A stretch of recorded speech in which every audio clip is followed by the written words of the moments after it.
we'll go ahead and get this episode kicked off. I am Jason Sisneros, also known as the Bald Avenger, the tattooed guru, king of the Misfit Nation, and a legend, baby, in my own mind.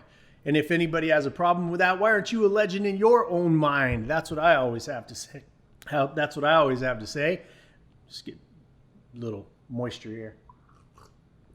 But happy to see you guys on Sunday. Good to go. You good to go? Let me know how you're feeling out there tonight. Good to see you guys. Let me give a few shout outs. We got Brooke Kern in the house. What's up, Lori Ann? Hello, Carol. Good to see you. Of course, my little brother, Christopher Kaysen, is in the house. Sherry McQueen in the house. Good to see all of you this evening. Hi, Aaron. Good to see you. What's up, Anna? Good to see everybody tonight. Hope everybody's doing really, really great. We're going to have a good time tonight. And then I'll always pay attention. Always pay attention to the end, because my team has me kind of constrained a little bit when I do my rants.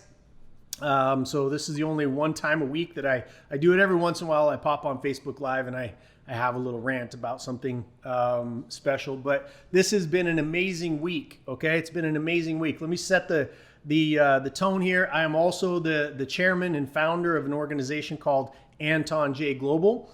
And Anton J Global, we help good people make more money, get more time so they can do more good. The only reason that it exists is because I believe in my heart of hearts, and you do too, is that the only way that we're going to fix anything in this world is to have a couple of things. Number one, we have the outset. Misfit Nation is in the house. Good to see everybody. Hello, Emily.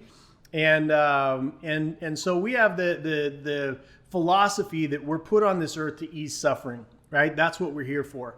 Now, let's take the business aspect of it and look at it from a perspective of being able to influence ongoing challenges in the world. If we're going to ease suffering, we have to know specifically what it is that we are after, right? And we operate, Misfit Nation, we operate across the board when it comes to charities, when it comes to easing suffering.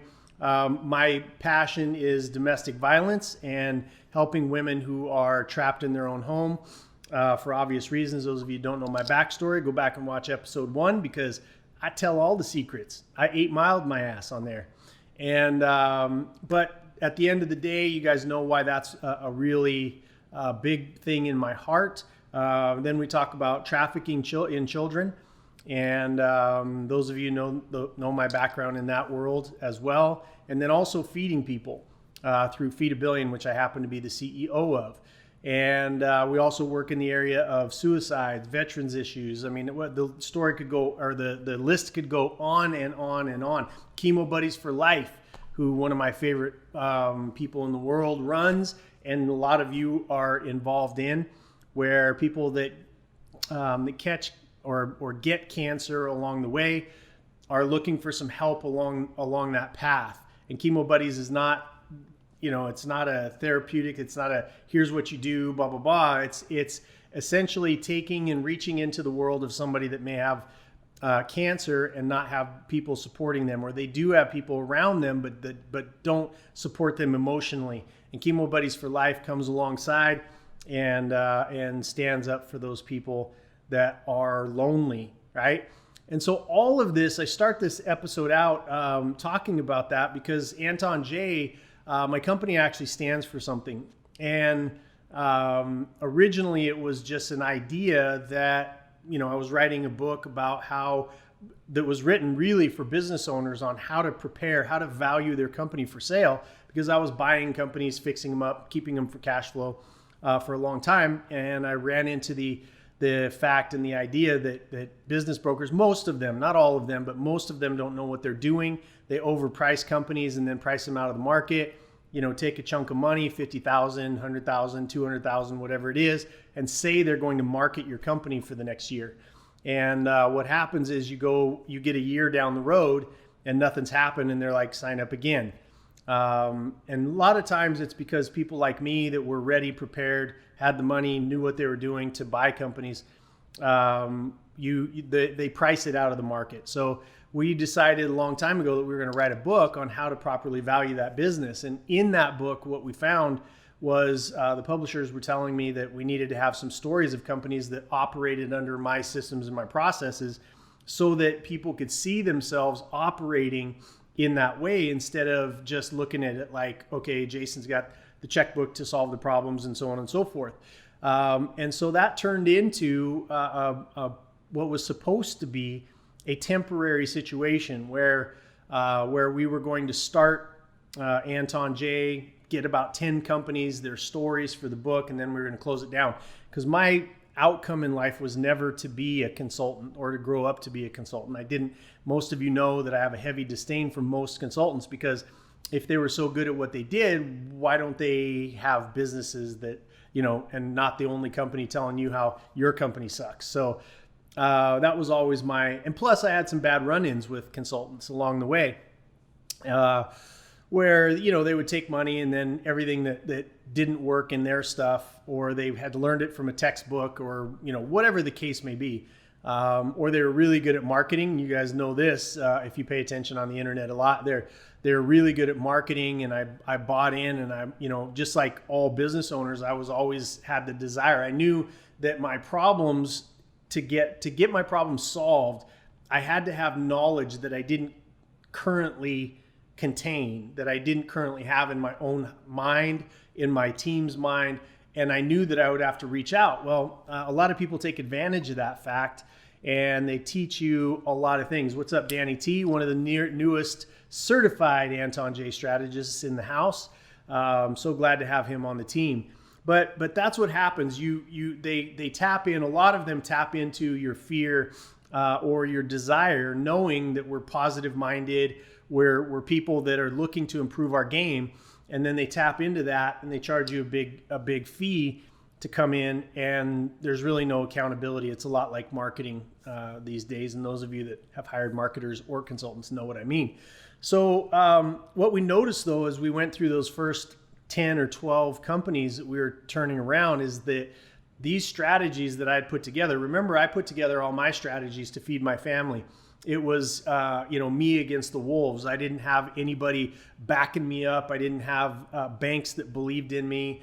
I wouldn't have believed in me either. This isn't a hammer down on the banks. It's just the idea that I came from a really rough background, had a really rough record. Again, if you guys want to know all that stuff, just go to episode 1 of the Bald Avenger Show on YouTube or any of the places.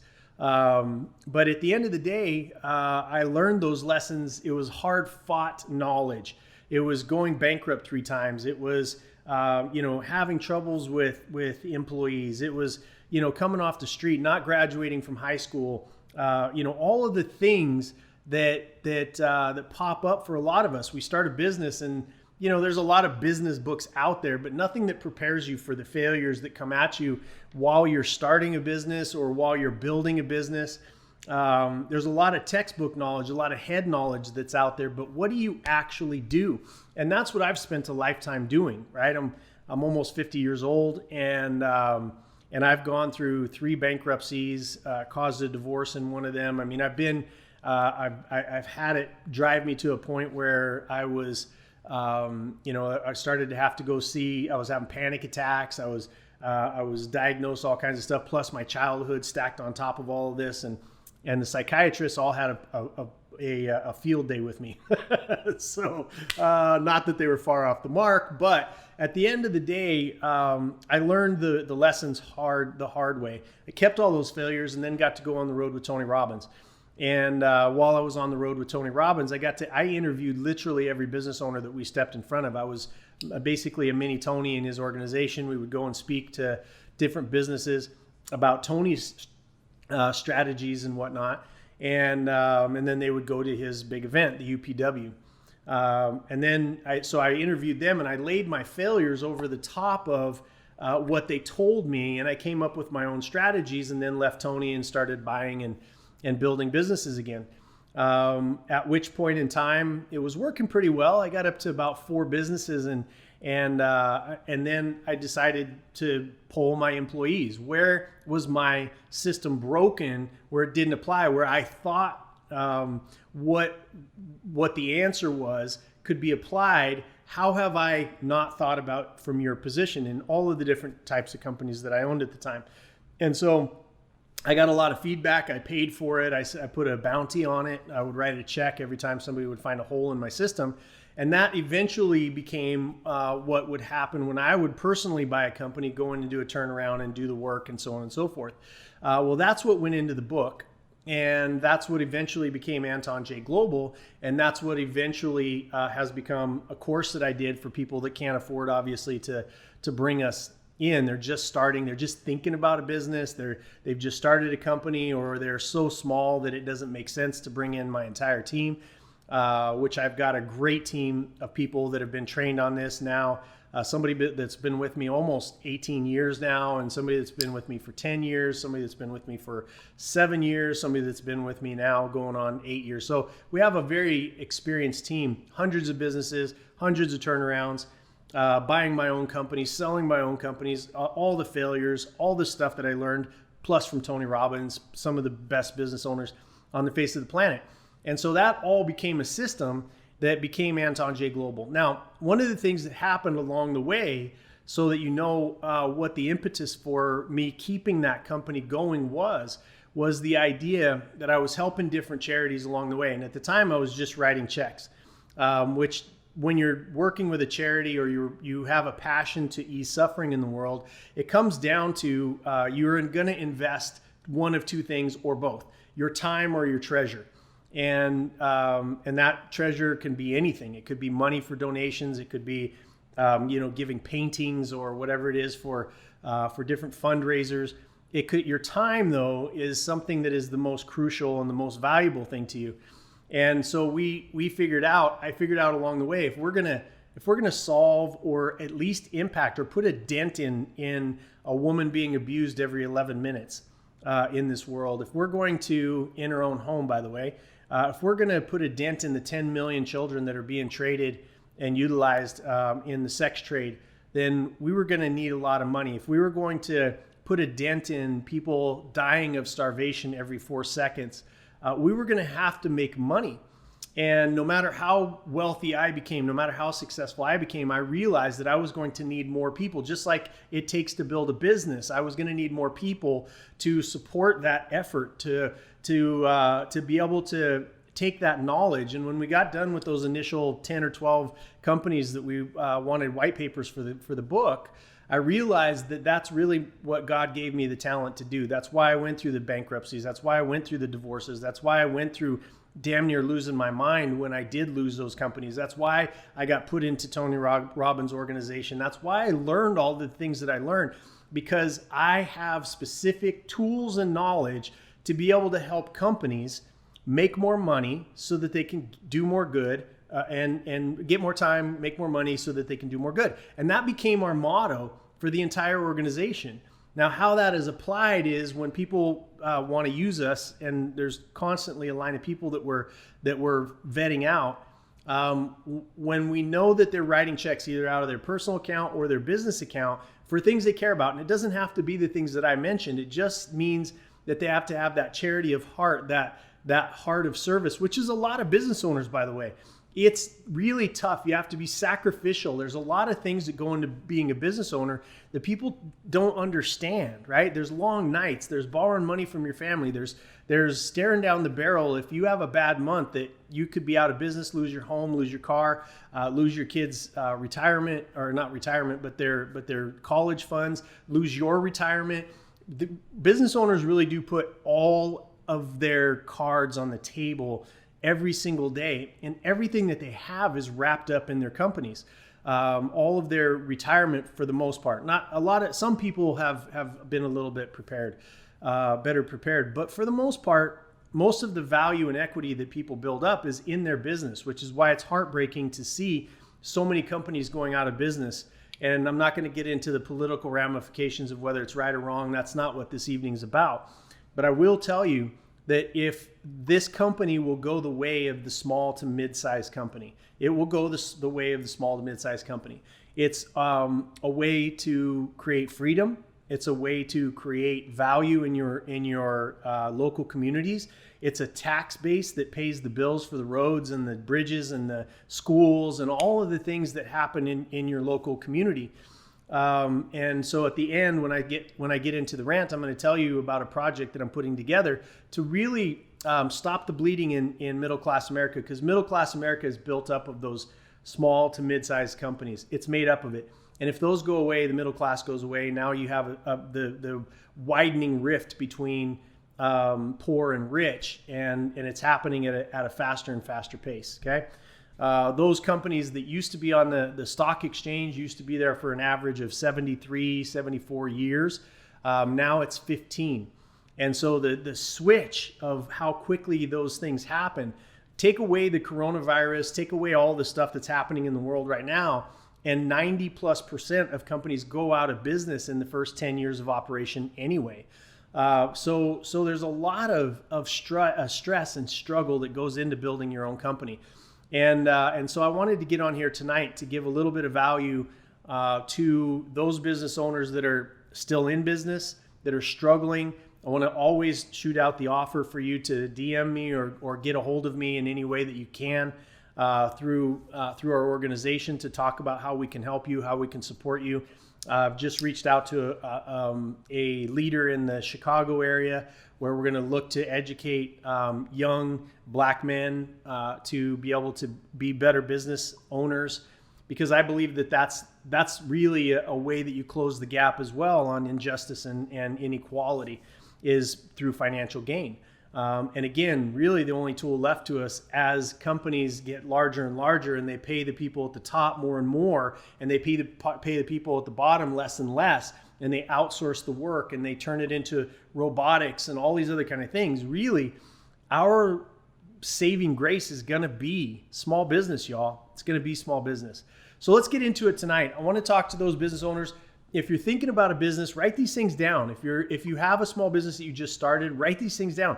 There's some of the most crucial things that you can do. And as I said, we said one mistake. There's multiple mistakes, but I'm going to give you three. I'm going to talk about three specific things this evening that even if you don't own a business and you're operating from home, or you've got a job still, what can you do to improve the distance between you and the wolves that may be chasing you? Because the government can only write so many checks. And so I want to go through these three things and start with number one, which is crucial for everybody. Again, if you have a checkbook, if you have a credit card, if you have anything out there, one of the things that we do this thing called what's called a deep dive. And that's if you bring us in, we put our hands on your business. We also talk about it in the 12-week course called Growth, Mastering Your Business G-Spot. One of my personal favorites. I came up with the name, and I like it because it chases away people that are going to be pissed off about a name. Because if you're going to be pissed off about a name, then you definitely don't have what it takes to run a business and follow through on that. So let's talk a little bit about that tonight. So number one, first off, and write these down, put them in the comments if you want to, is scrub your company of every unneeded penny. Okay, what does that mean? That means that over time, this is called scope creep in business, right? Over time, what you do is you go, oh, that's a nice to have. Oh, that's a nice to have. We've got a credit card over here. We've got this bill that we pay over here. We've got magazines that come every week. We've done all of these things, right? We've just over time, these payments start to stack up. It's the same thing with you. If you just have a job and you don't have a business, at the end of the day, go through and scrub your own finances, and you'll find out that you're paying, $150 a year for some app that you thought you were going to use and never did. That happens a lot. You've got 5 or 6 different streaming deals. If you've got 5 or 6 different streaming things, cut them off. Maybe cancel your television because there's nothing but garbage on there anyway. And you can be really specific about the content you want to absorb by these streaming services. You can pretty much get any channel that you want for a lot less than you're paying on that bill. These are the kind of thing, I'm just kind of spitballing different ideas.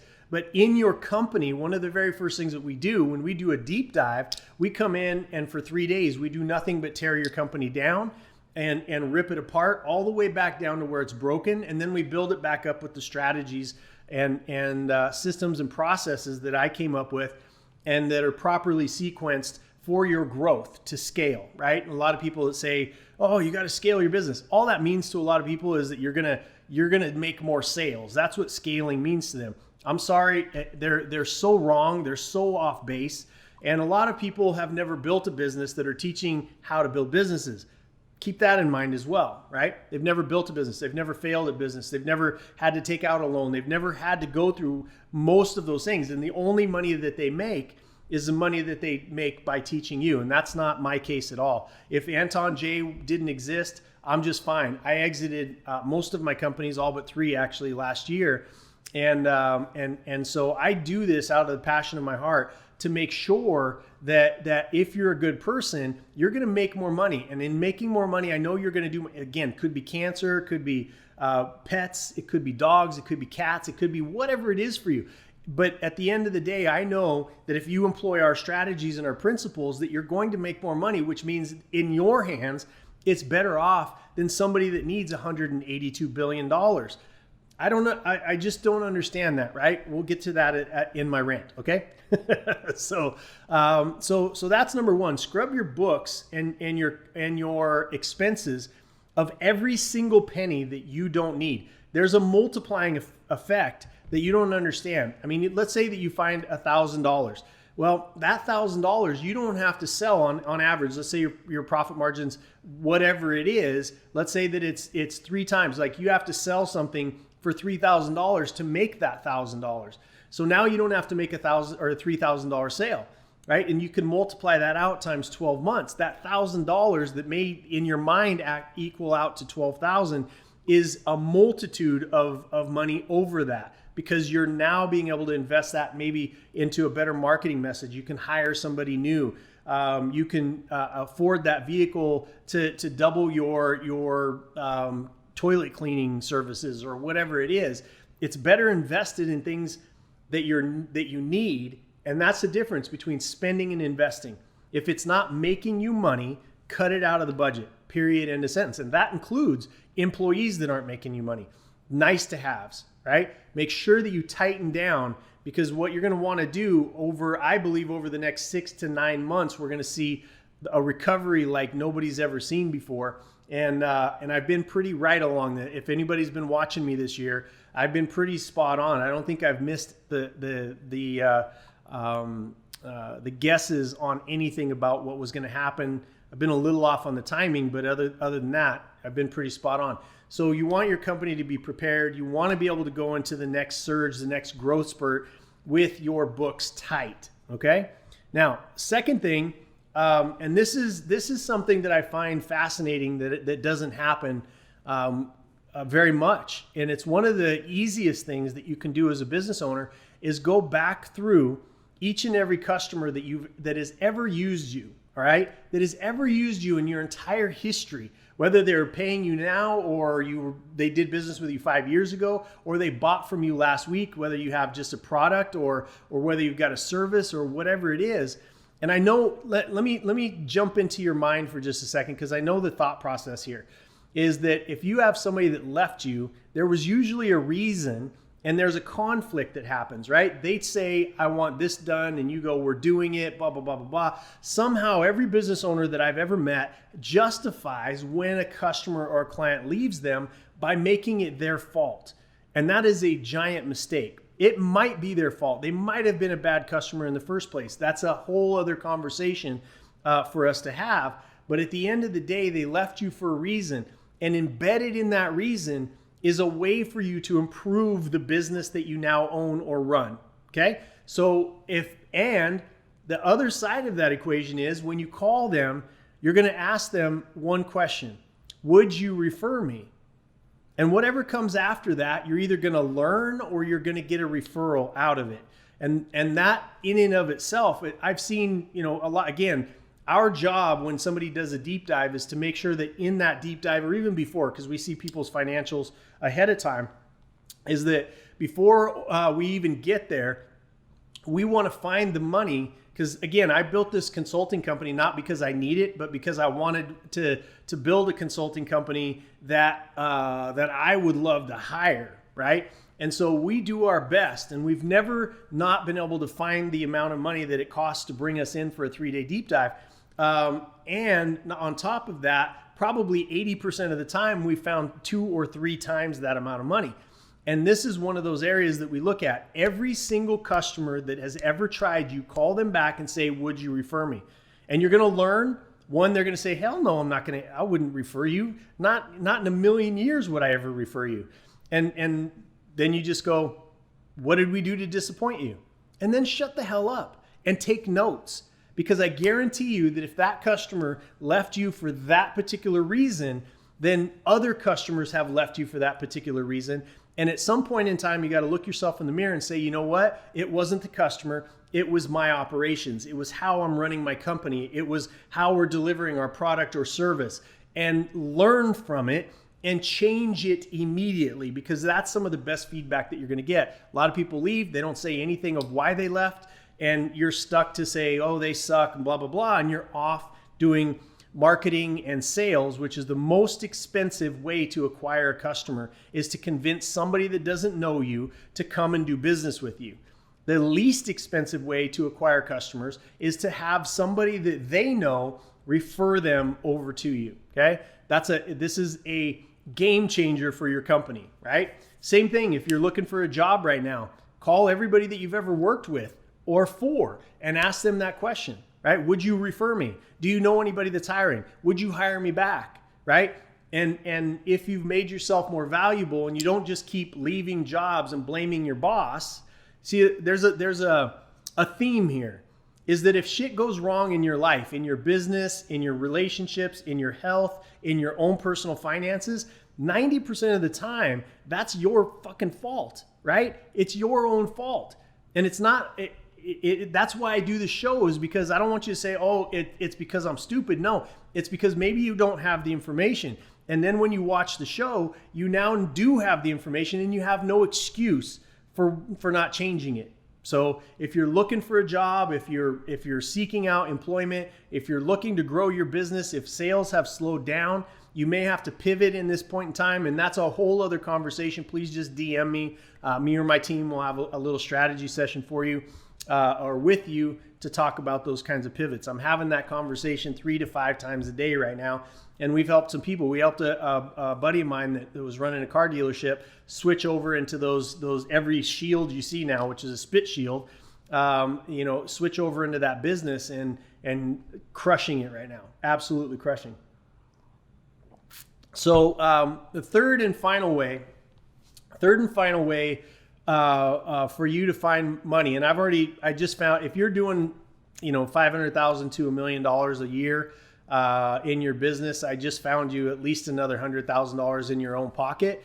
And this last one will not only put that amount of money in your pocket, but it will also create longevity in your business. And that's called gamification. Now, this is an algorithm, okay? So an algorithm, I don't have the time to explain to you right now all of the pieces and the math and all the things that I did, but everything that I teach, I pulled from somewhere. It was learning either through a lesson or through a book or through going to a seminar or, asking those business owners or listening to Tony Robbins or Keith Cunningham or Jay Abraham or whatever it was, and absorbing all of that information from the giants that I have followed to be able to build a business career, from somebody that didn't graduate from high school, from somebody that came from a really bad background, from somebody that was, breaking the law in my younger days, somebody that was able to gather all of that information. There's 2 things that really make Anton J Global, my company,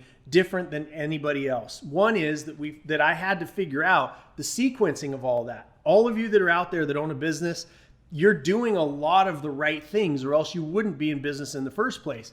The challenge with your acceleration or your incremental progress is that you're not properly sequencing those things in order. Okay, just like trying to build a Lego set and putting all the shit together in the wrong places. It might look like something, but it's not the thing that you had in mind, and it's sure not going to operate the way that the picture looks, right? So that's one thing. And then number 2 is I've never seen anybody be able to gamify business. And I found this fascinating. I dove into gamification theory for 3 years straight and then figured out how to tie that to the operations of the business, to the activities in the business, to the P&L, which is profit and loss for those of you that don't know. And a lot of business owners, strangely enough, only look at their profit and loss and they look at the bottom number and they go, hey, we're doing good. Let me tell you something. That number doesn't mean you're doing really good. Okay. Well, that's a whole other subject, but at the end of the day, gamification is a way for you, because we live in a different day and age right now where people used to rule with fear and an iron fist, and it's a democratic dictatorship or whatever we've wanted to say. Well, now people have choices.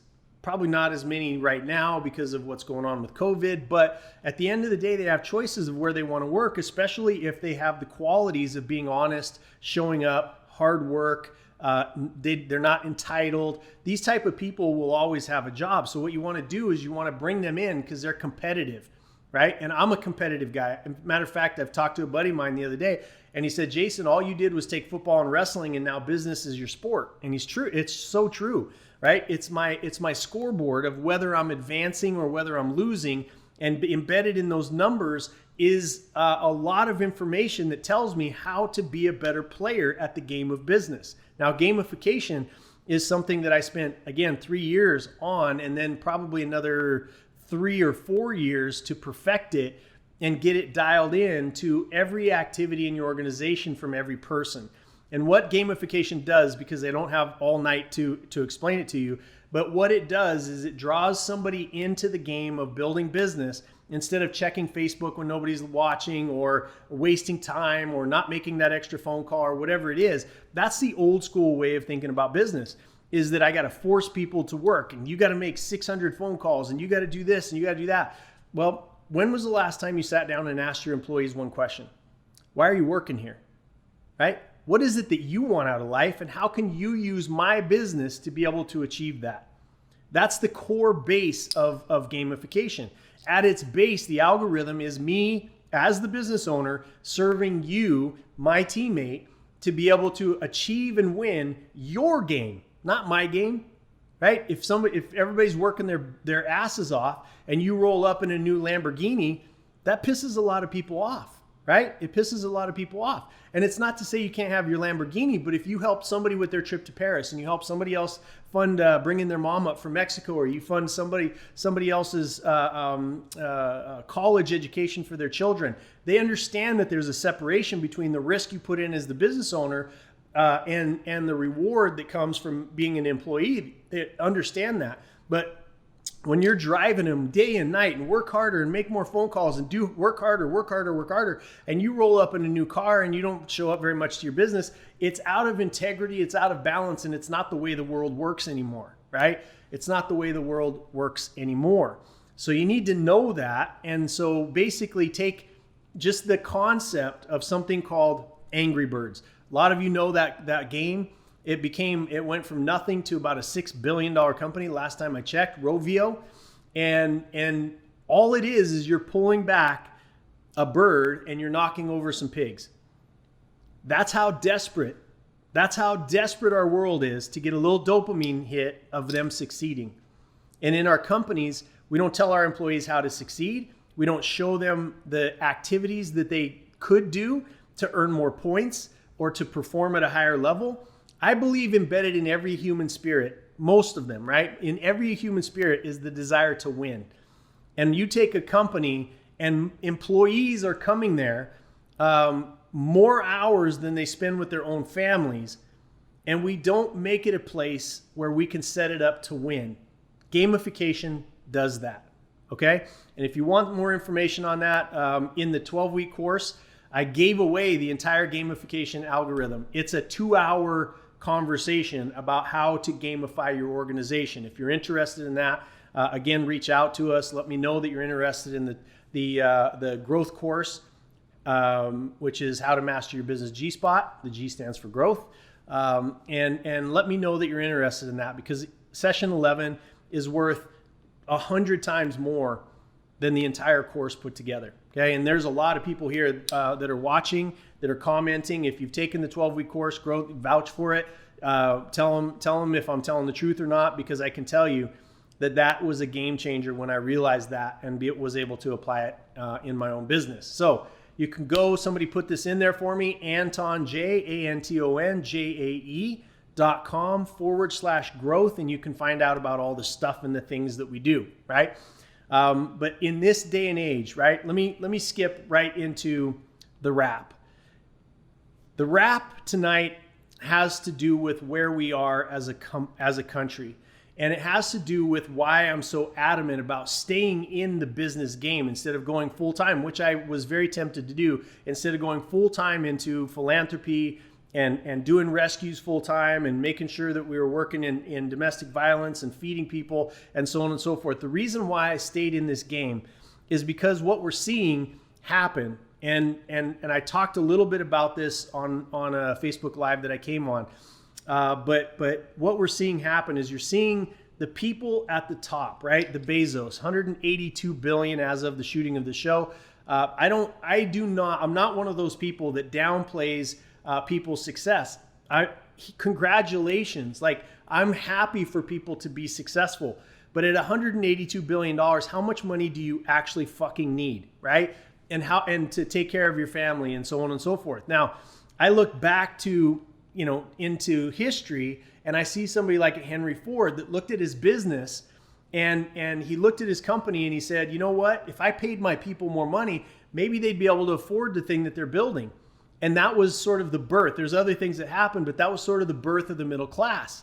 And that's how, when people say everybody's trying really hard to come to the United States and to America because it's the land of opportunity. The land of opportunity is because we have a solid, in place middle class, and it's crumbling beneath our feet right now.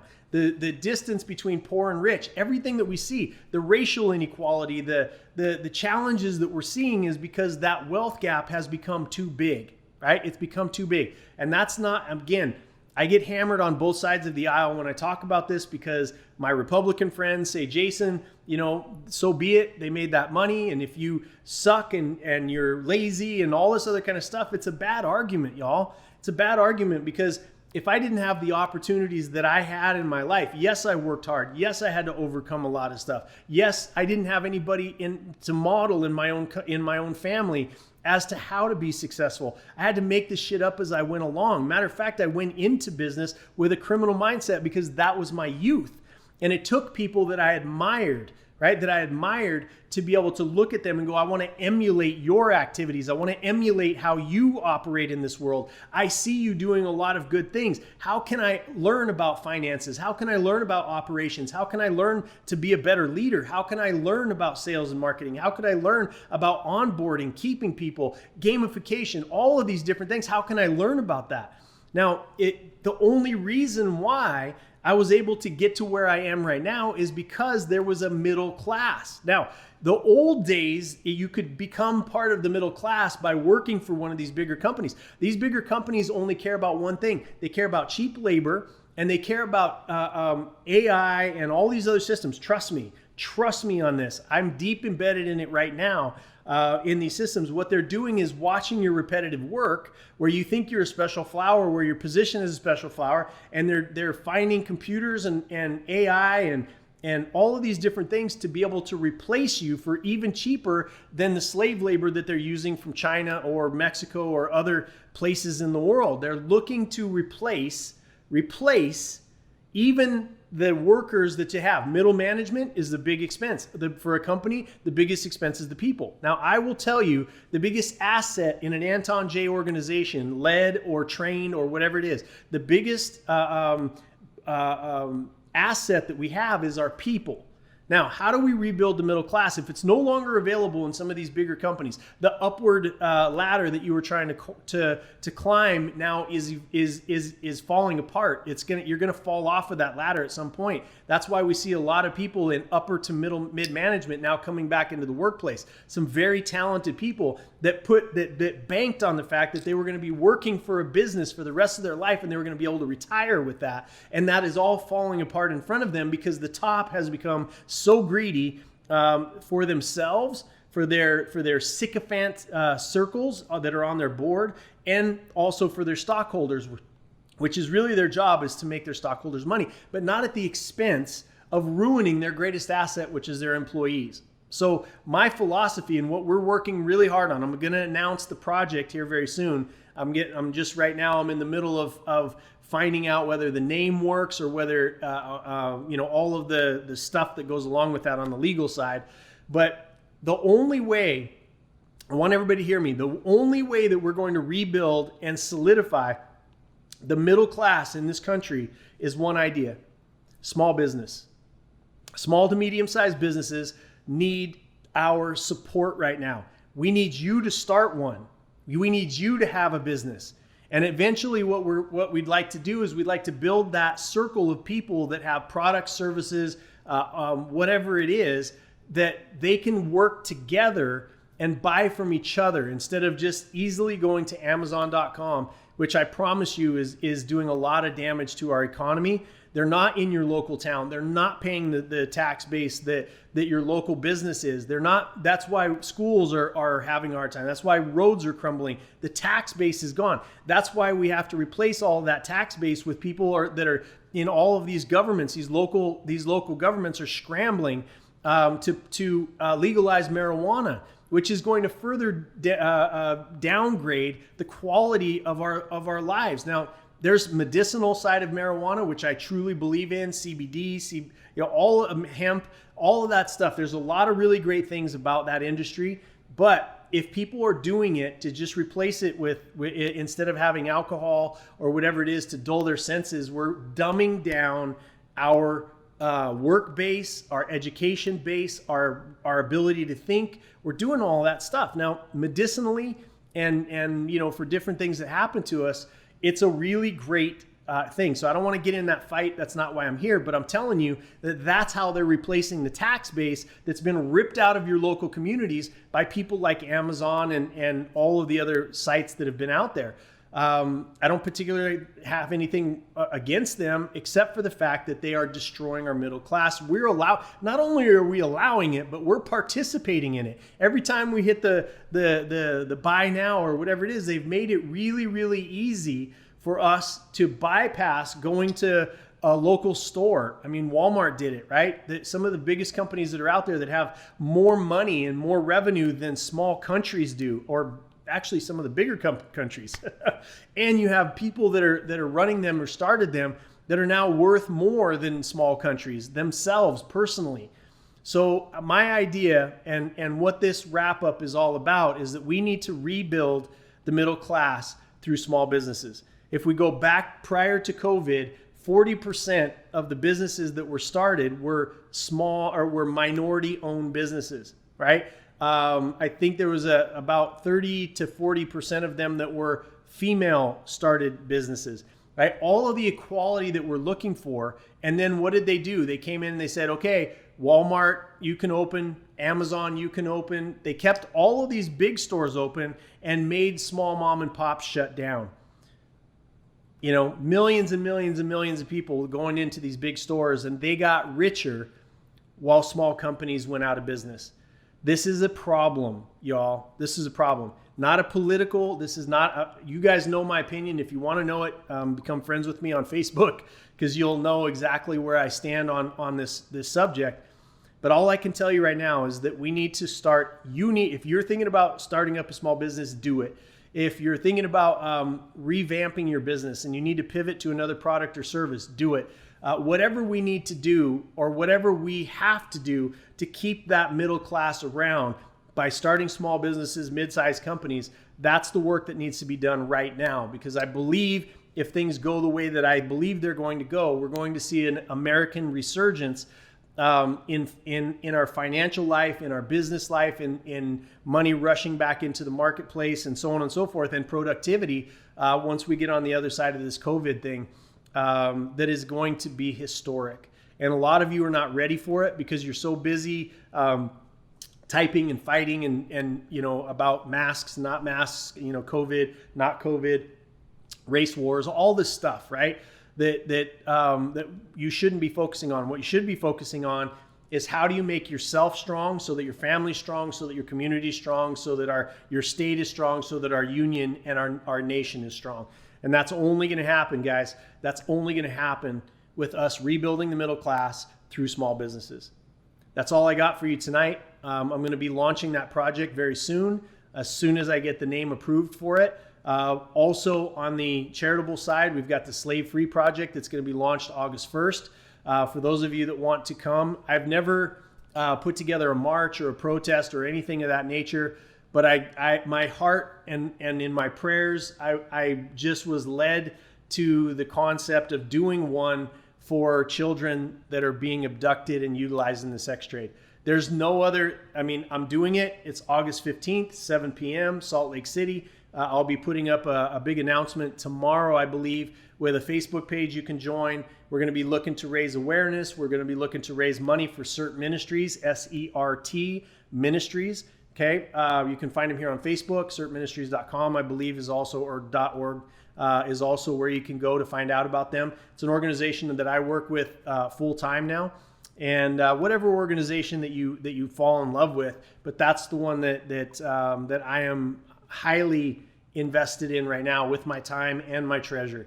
And so that side of it, the Slave Free Project, because I believe a lot of people don't realize that there's actual slaves. There's 20 to 30 million adults, 10 million children. That's almost, could be 30 to 40 million people that are enslaved today. And they make our tennis shoes, they make our TVs, they make our cell phones. They make all of the different things that we take for granted and we don't pay attention to. And we're sitting around, sorry, there's something buzzing around my face right now. But we pay attention to something that happened hundreds of years ago, and which was horrible and horrifying and all that kind of stuff. But I've seen little girls chained to beds. I've seen women's teeth knocked out in their own home. I've seen on the way to a village where people have just fallen over, died, and they're rotting on the path from starvation. These are real problems that we as humanity and our generation are honor bound to attack. Okay? So look forward to all of it. I hope this helped you this evening. I know that it has helped me throughout my career. We've got a lot more of that. And again, visit Anton J Global, ANTONJAE.com/growth, and you can see all about the things that we do. If you have a company, every company if you own a company and you're watching this, you can use us. Trust me. Okay. We've got hundreds and hundreds of people for you to talk to that will tell you the same exact thing. I'm going to end this the same way I end it every week. Misfit Nation, thank you so much for supporting the show. Thank you so much for the thousands of you that are showing support for the march that we're going to be doing August 15th in Salt Lake City at 7 p.m. I don't know what it's going to turn out like. I've never built one. I've never done one. I've never sponsored it. And I think that most people that do these things, they're not busy. This is the thing that they do for their money. I don't care. Those of you know that all of those charities that I work with, no money comes through my hands. Matter of fact, I'm writing checks to all of them myself. And the money that you donate, whether you do or you don't or whatever it is, goes straight to them. I've vetted them out. I know where every penny goes. I know that they're in their heart, they're good people, and their application, they're frugal. They're really good stewards of the capital that goes towards them, and all of the money goes towards those things that they say it's going to go towards. Not fancy business, not fancy buildings, not self-promotion, not a lot of the stuff that you see out there from a lot of charities. These people just do the work, baby. So I love you guys. Thank you, Misfit Nation, for sharing these shows. Thank you for being here and showing up every single week. Thank you for showing up in the world. Thank you for overcoming your own demons and straightening your own lives out, saying sorry to those that you've harmed, and taking those lessons and teaching them to the rest of us. I love you, Misfit Nation. Thank you, everybody that took the time to watch this, and I can't wait to see you again next Sunday. Peace.